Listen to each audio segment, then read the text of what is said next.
From the Ice Age to the new millennium, Scotland has changed. Its places and people have changed with her. From war to revolutions in church, agriculture and industry, the country has developed and grown. How have national events affected one small and seemingly insignificant place? How has the passage of time taken its toll on New Cumnock, a small town like any other? Situated between the Afton and Nith valleys, it was and still is a town in the route to somewhere else, somewhere more important. But to the people who have grown up and lived there, it has, until recently, always been at the centre of their world.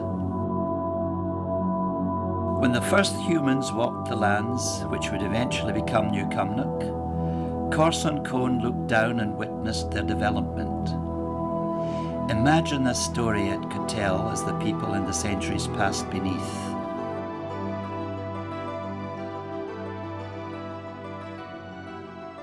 The earliest place name that's recorded is probably the River Nith itself.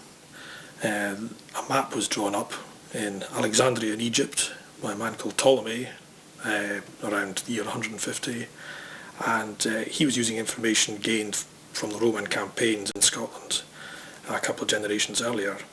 And there's a river, Novios, and that would seem to be the River Nith. This area was underwater, and it would be a huge vast swamp. And in the hills there, and the climate was also slightly different then. It was still it was considerably warmer than it is now, and it would be quite easy to make a small steading in the hills, and it would really be a subsistence steading. How do place names help us understand who the earliest known settlers were in the New Cumnock area? You get a number of quite a lot of Gaelic place names which use words which have been borrowed from Welsh into Gaelic. So for a start, that means that we're talking about a sort of language change which has been gradual enough for the new language to pick up words from the old language. So we're not necessarily talking about, invaders coming in and sweeping everything away. More like it's the same people living there, just they're changing their language. This mound we're on here is a purely burial mound. This would be right on the edge of the loch. It would be a chieftain of one of the tribes, or maybe a high priest in one of the sort of obscure religions they had then. It would be a person of high significance. The first thing is that here again we've got a word, the Dal part of the name, a word which originates in Welsh, Dal, meaning a meadow, and has come into Gaelic. In the case of Dal Eagles, that is a straightforward Gaelic place name, meaning meadow of the church. The name they chose to give to their territory was Common Ach, which some believed to mean the meeting of the waters, the rivers Afton and Nith. This ancient loch submerged most of the low-lying ground, leaving only a few small islands. On one of these islands, a wooden stockade was built, chosen for its easily defendable position. In the early 12th century, King David I invited Anglo-Norman barons into Scotland, and they built moat and bailey castles. These earth and wood structures were eventually replaced by more permanent and stronger stone fortifications. Cumnock Castle, built at the meeting of the two rivers, would stand like a sentinel, scanning the Nith Valley. In 1296, William Wallace came to the head of the Afton with a small army. Feeling secure in this hilly fortress, he camped there for 3 whole months. Robert Bruce was also familiar with the Afton Valley. Bruce was being hunted through the hills with Aymer de Valence, and Aymer de Valence had pulled a fast one on him. He had taken Bruce's own bloodhound dog and used it to track his masters. And of course the dog caught up with him in front of them, and he was supposed to kill the dog there. This was supposed to have happened somewhere in the Carcaburn. And he did escape at that time. I think he also had to kill one or two of the men that were chasing him as well.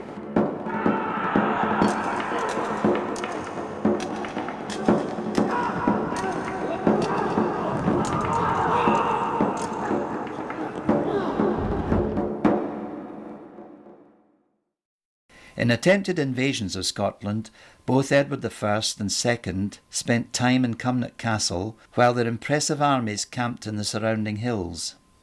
Robert Bruce recaptured the castle on the 9th of May 1307, bringing it back under Scottish control.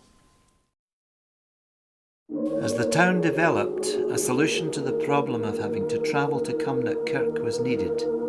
So on the 11th of July 1650, the commissioners for the plantation of the Kirks divided the parish of Cumnock into two portions, one to be known as Old Cumnock and the other New Cumnock. The village was a very small place with low thatched roofed houses. Nearly every villager kept a cow and had a garden where potatoes and greens were the principal crops. They wove cloth from wool or yarn provided by the farmers. In 1659, the parish kirk was built close to the site of the ruined castle. For ordinary Scots, it was the church which dominated everyday life in the 17th and 18th centuries. It was the main and often the only place where people of all classes met together. Musical accompaniment was banned and nothing other than the human voice was allowed to be heard. Where the parishioners sat in the church also served to remind them of their place in society.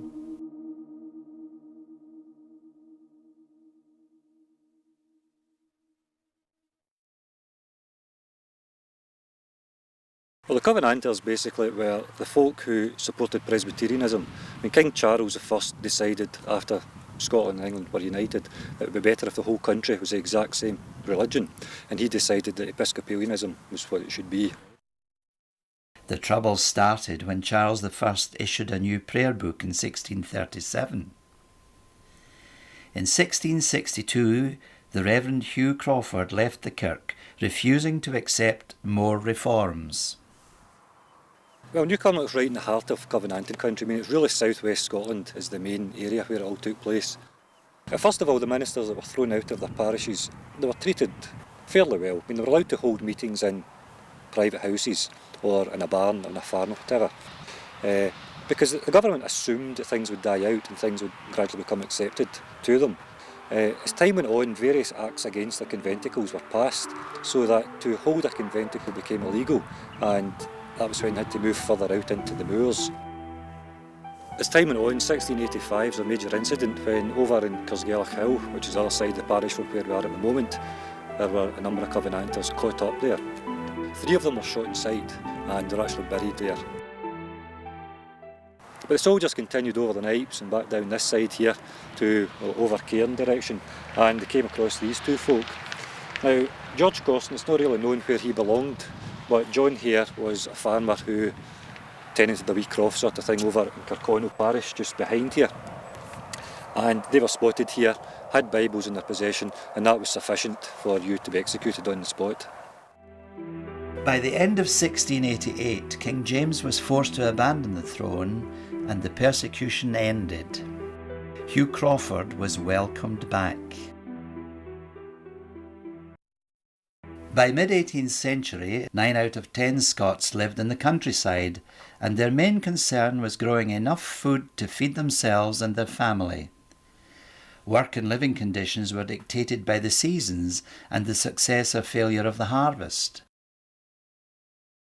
The farmer would pay his servants in kind, usually in the form of oatmeal and milk, in exchange for their labour. Surplus food was sold at the market to pay rent to the landlord. Beneath the ruins of Cumnock Castle, the blacksmith's shop was built. Another popular place was the new mill at the Toll, opened by the Earl of Dumfries in 1735. New Cumnock developed into a town with all the amenities to make it totally self-sufficient. The town's fifth minister, the Reverend James Young, was to become famous, or infamous the world over, due to a difference of opinion between himself and one Robert Burns.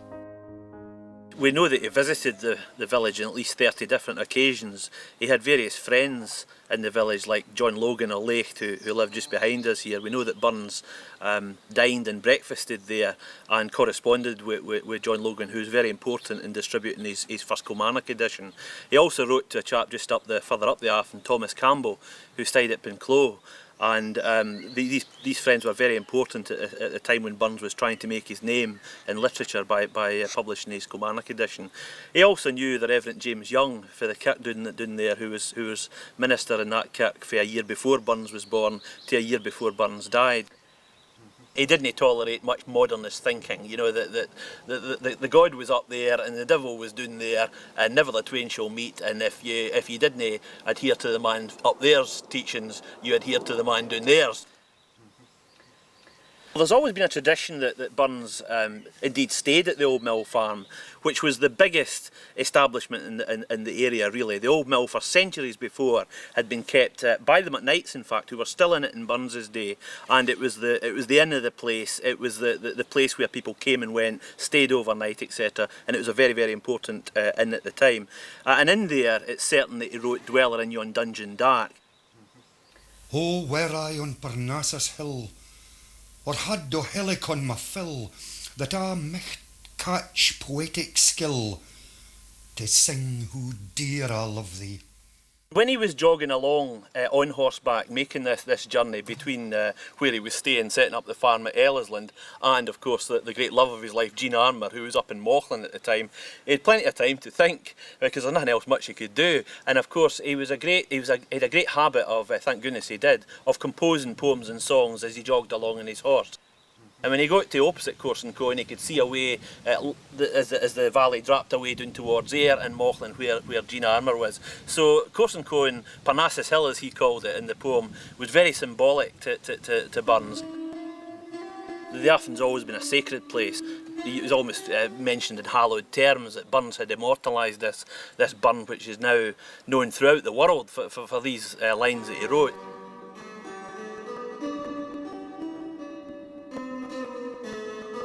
The Reverend Young could remember when the first bridge was built across the Afton in 1785, which allowed for development on the other side of the water, improving the main route to and from the town.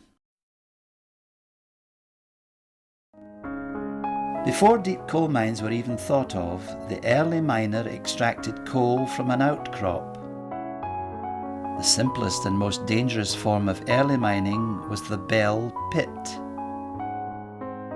The first mention of mining dates back to 1779, when a company of Quakers entered into a contract to work a commercial coal mine in the town.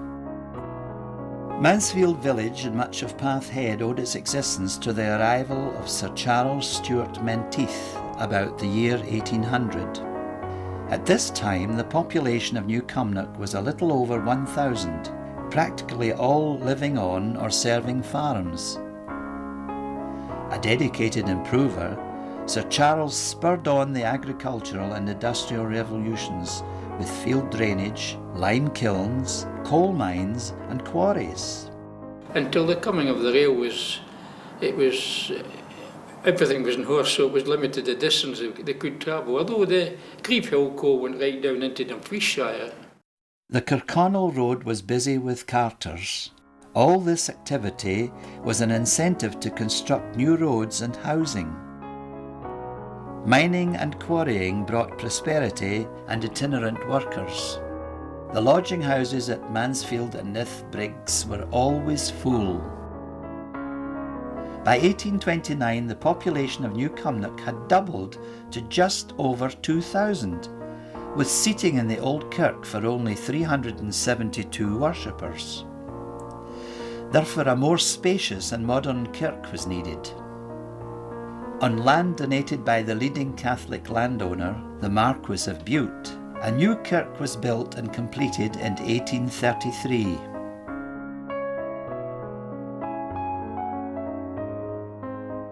All education had been voluntary, and children attending school took pennies every month to pay their teacher's salary. Those were the days when parents kept their children from school to work at home or to earn money by selling their labour to a farmer or the coal mines. Many buildings not specifically for teaching were used throughout the town.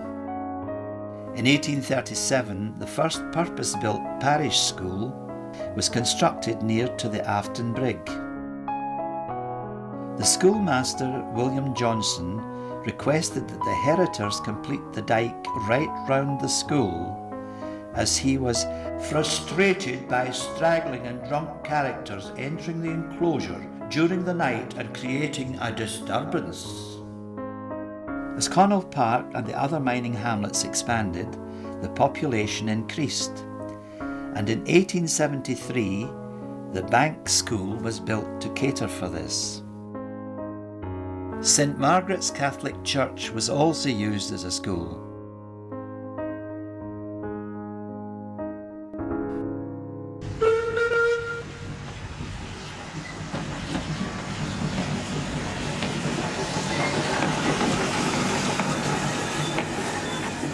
The new Cumnock section of rail was completed in 1850.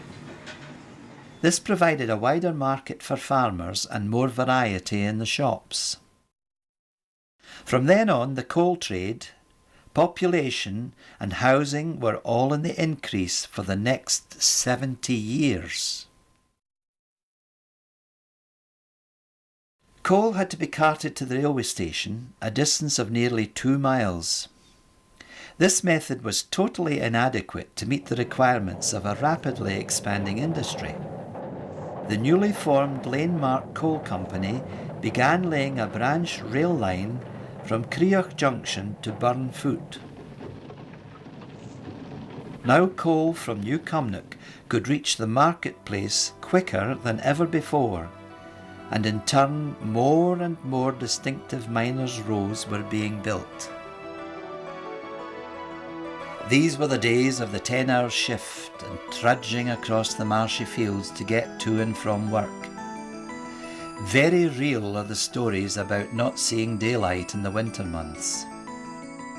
The ever-growing numbers of miners and their families needed to be clothed and fed. The cooperative movement established a branch in New Cumnock in 1899. It provided everything from a greengrocer to a tailoring service and employed 42 men and 14 women.